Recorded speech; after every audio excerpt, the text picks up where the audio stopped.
What is up, guys? Welcome to another video of The Pursuit. This video was actually supposed to upload last week, but I got rather busy with new client setups. Unfortunately, I couldn't find time to make the video, but here we are. This video, I'm gonna take you guys through my blood work that I did 4 weeks after the competition, as well as the supplements I'm using and things I'm doing in order to improve it. As you can see, we got ourselves a Christmas tree. It's pretty dark out here, so I guess it's time to light it up.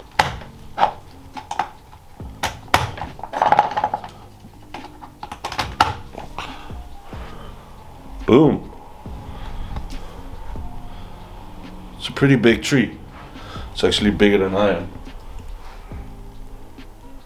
It's making me feel small. It's actually not 4 weeks post-show anymore. It is almost 8 weeks post-show. Nutrition and output and all those things have been kind of the same ever since we came back from holidays.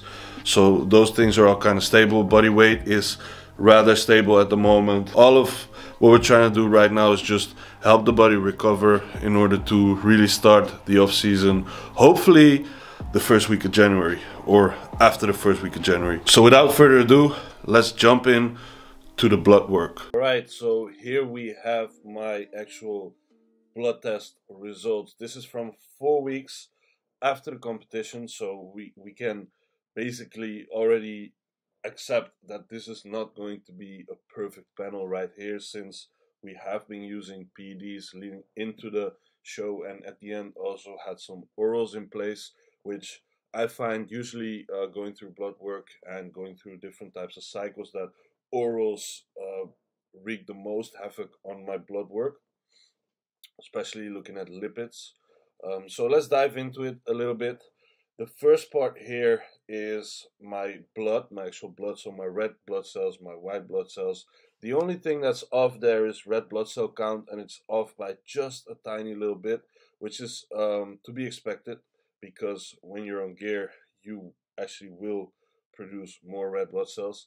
And it's gonna take some time to come back down. Now, if this would have been very high, something we could do is, for example, blood donation. Also, what we're doing is we're checking blood pressure, and when red blood cell count gets crazy high, obviously your blood pressure will get higher as well.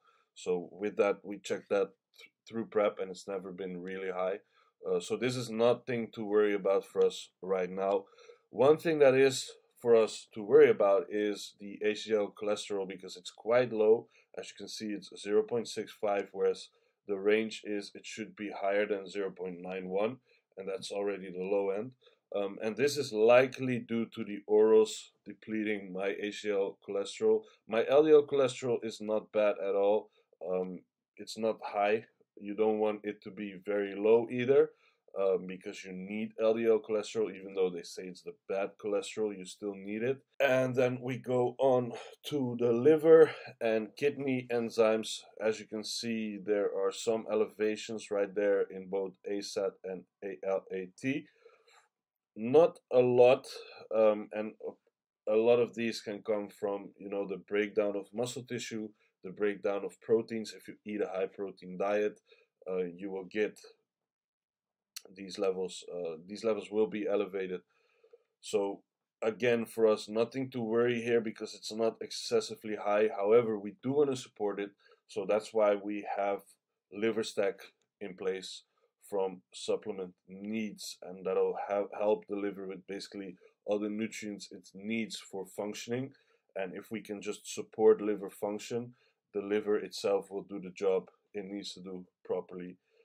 Creatine kinase, again, can be off from having a higher amount of protein in your diet, being active, training a lot. This one is pretty elevated, but nothing like this is even going to be elevated with me when I'm not on PEDs and just training a lot, eating a lot of protein. So for us, again, nothing to really worry about. Over here we have our kidney or GFR levels, which are all just fine and not out of the ordinary. What is out of the ordinary is my thyroid stimulating hormone, and it's pretty high. The red blood cell count is to be expected.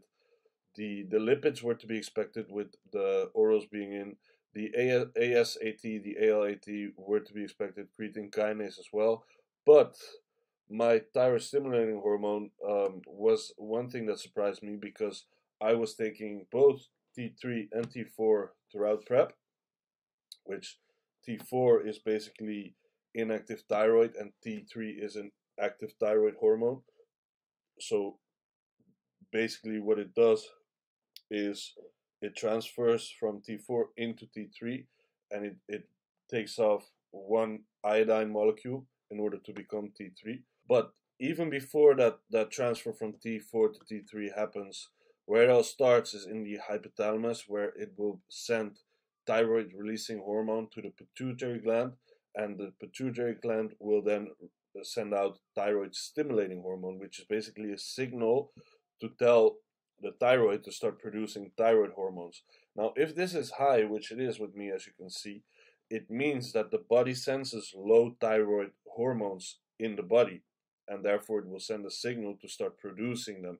And it's that high that it's actually showing hypothyroidism, which means my thyroid isn't working properly. Now, the reason why I was surprised by this is because at the time of taking this blood panel, 4 weeks post-show, I was still using T4 and T3. So in theory, there should be enough active thyroid in my body for it to create a negative feedback loop towards the hypothalamus, saying it doesn't need to send out that signal.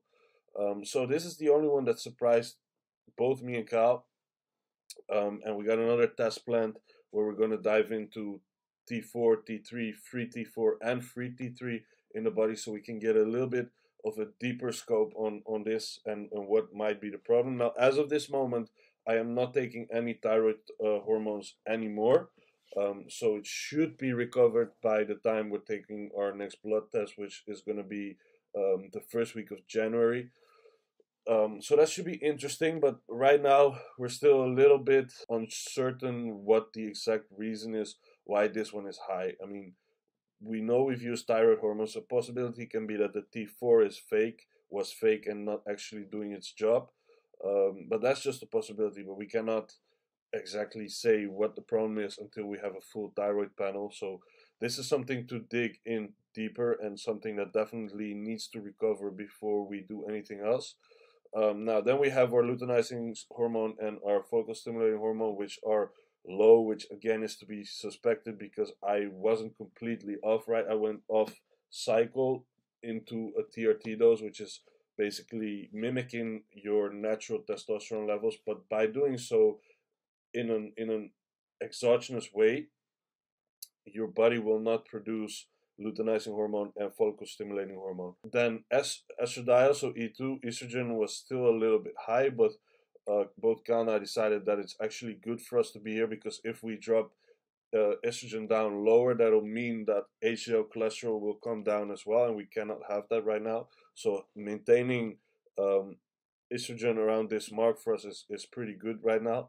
Then testosterone is already back into a physiological range, which is perfect. So that gives, this was 4 weeks post-show, so that gives us time enough to recover, say 10 weeks later, in order to be able to push back up potentially. Then SHBG, sex hormone binding globulin, is low, which is to be expected because we're using Proviron, and we're still using Proviron within the cruise dosage in order to both keep sex hormone binding globulin locked, because this will actually bind to your testosterone in the body, making, you know, to your free testosterone, making less free testosterone, which means you don't have as much testosterone to actually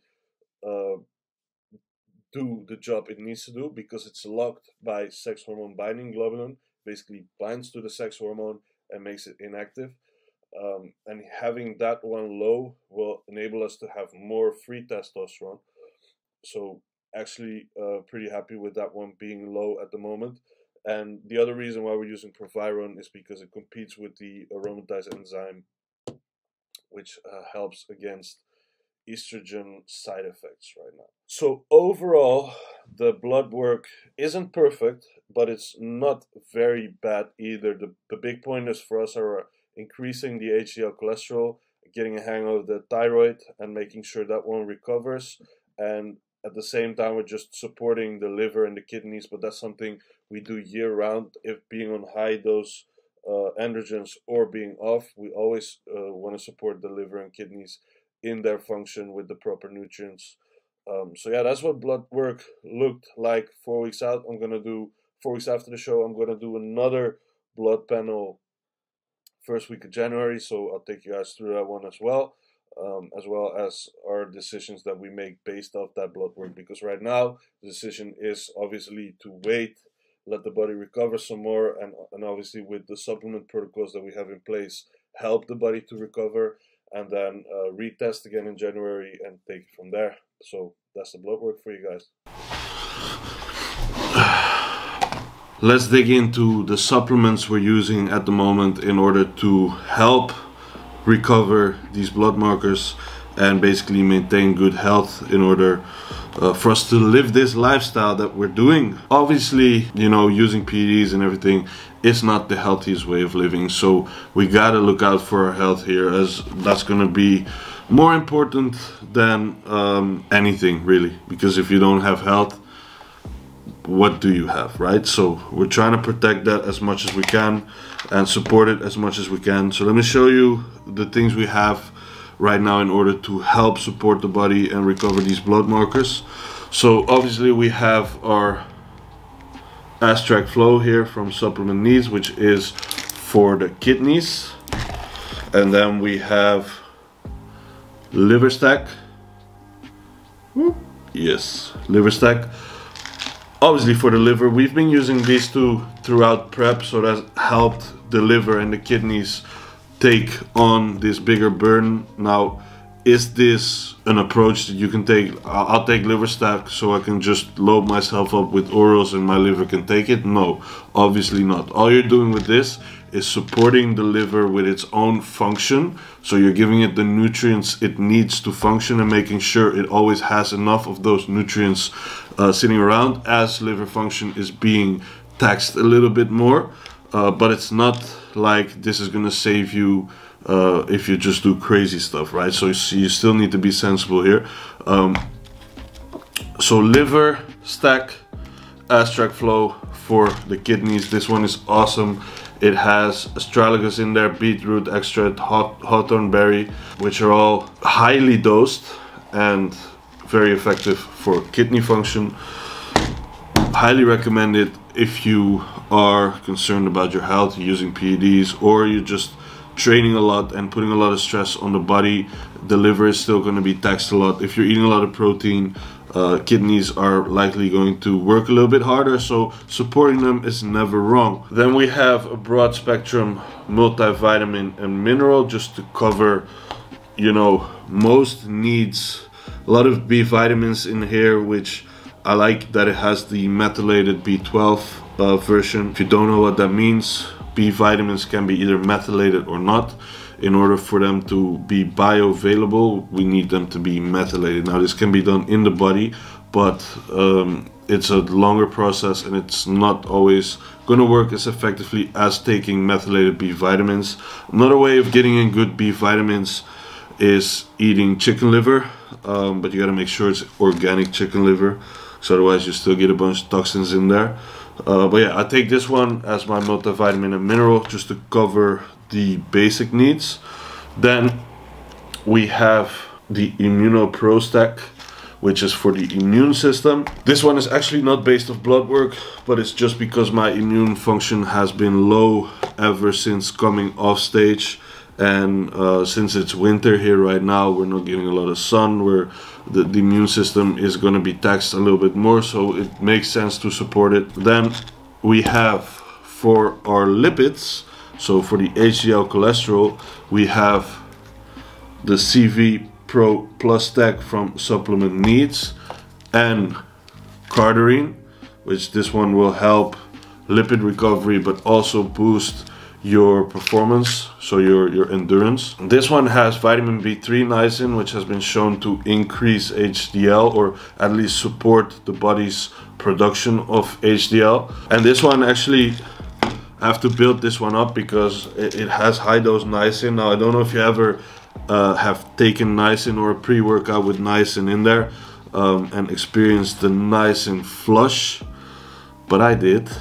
So with this one I made sure to build it up, start with 1 cap, and then the full dose is 5 caps. But yesterday I went up to 3 caps and I already started feeling that nice and flush coming up, so I need to give my body a little bit more time to get used to it. But it works a treat, they say, for increasing HDL, so we're keeping that in together with the cardarine. Then we have another, because in the multivitamin we already have 5,000 IUs of vitamin D3, and I'm adding another 6,000 IUs with this one, which is Deluxe Vitamin D3 plus K2 spray. Now, you need K2 in order to uptake the calcium and actually get it where you want it to go and not build up in your arteries. 6,000 IUs here, 5,000 IUs here, totaling 11,000 IUs of vitamin D3, which based off blood work would have me, which is actually previous blood work, so not the one that I'm showing in this video,